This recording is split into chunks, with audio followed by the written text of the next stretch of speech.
السلام علیکم ورحمۃ اللہ۔ شکریہ بھائی، اللہ تعالیٰ بہت ہی غفور رحیم ہے، بہت زیادہ اس نے انسینٹیوز رکھے ہوئے ہیں مخلص مومنوں کے لیے، جو اللہ کی بات کو مانیں اور پھر اس کے اوپر جم جائیں، پھر وہ نہ اکثریت کو خاطر میں لائیں، نہ لوگوں کو دیکھیں، نہ بڑی بڑی پگڑیوں اور بڑے بڑے مدرسوں کی پرواہ کریں۔ ایمان خالص اصل چیز ہے، سب کچھ یہ جتنی چیزیں ہیں یہ مومنوں کے لیے ہیں، جن کا ایمان بالکل کھرا ہو، بال برابر اس کے اندر شرک نہ ہو۔ اور آج جو امت مسلمہ کا سب سے بڑا مسئلہ یہی ہے کہ یہ اس ایمان عقیدے کو چھوڑ بیٹھی، اپنے مالک اور خالق کو بھول گئے ہیں، اور اب ان کے اوپر نہ نماز ہے، نہ روزہ ہے، نہ عمرہ ہے، نہ ان کے اوپر یہ نفلی روزے، یا ان کے اوپر فرض روزے رمضان کے روزے ان کے اوپر نہیں ہے، تو یہ نفلی روزے ان کے اوپر کیسے ہو سکتے ہیں؟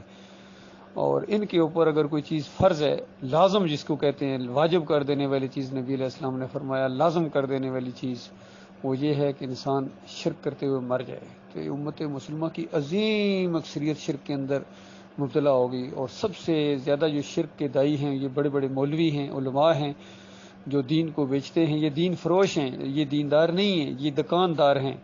یہ اذان دینے کے پیسے لیتے ہیں، یہ مؤذن پیسے لیتا ہے تنخواہ کے اوپر، اجرتی ہیں سارے کے سارے، اور یہ امامت کرنے والے یہ اجرت لیتے ہیں، پیسے لیتے ہیں۔ یہ اللہ کے لیے نہیں نماز پڑھاتے ہیں، یہ پیسے کے لیے پڑھاتے ہیں، اور ان کی عقیدے بھی خراب ہیں۔ یہ گنبد کے پجاری ہیں، گنبد کے رکھوالے ہیں، اپنی بادشاہت کے رکھوالے ہیں، اپنے مسلک کے رکھوالے ہیں، کوئی بریلوی، کوئی دیوبندی، کوئی اہل حدیث، کوئی سلفی، یہ سارے کے سارے انہی مسلکوں کے اوپر ڈٹے ہوئے ہیں۔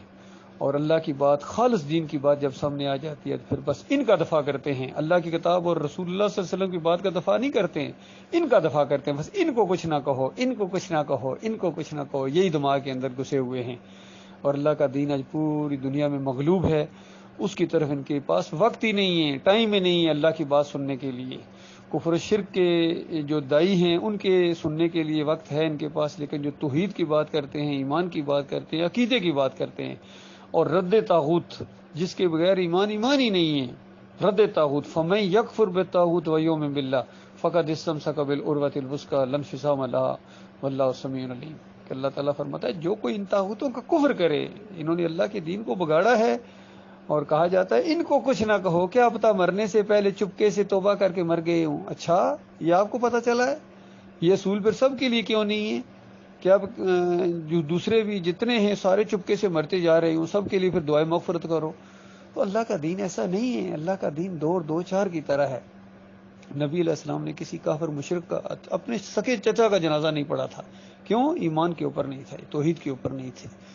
تو یہ معاملہ ہے اللہ کے بندو، اللہ تعالیٰ نے بہت بڑا معاملہ رکھا ہوا ہے۔ ایسے ایسے گناہ گاروں کو بھی اللہ تعالیٰ معاف کر دے گا جس نے زمین اور آسمان کو گناہوں سے بھر دیے، لیکن لا یشرک بی شیئا، اللہ تعالیٰ نے یہ شرط رکھی ہے، کڑی شرط رکھی ہے کہ میرے ساتھ کسی کو شریک نہیں کیا ہوگا، ان کے لیے معافی ہے۔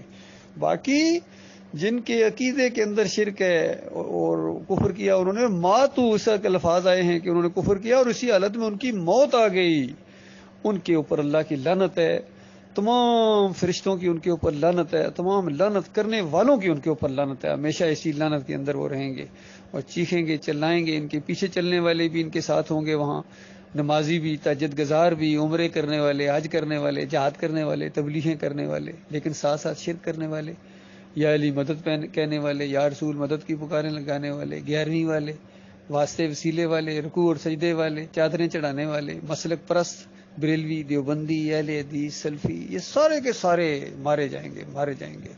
اللہ تعالیٰ غور و فکر کرنے کی توفیق عطا فرمائے۔ ایمان بڑی قیمتی چیز ہے، اللہ کے بندو، ایمان خالص کو اختیار کیا جائے اور اس کے اوپر پیرا دیا جائے اور اس کے اوپر ڈٹ جایا جائے، اس کی دعوت دی جائے۔ یہ سنت ہے، سب سے بڑی سنت نبی علیہ السلام کی اور تمام انبیاء کی یہ ہے کہ ایمان توحید کو مانو، اس کے اوپر ڈٹ جاؤ۔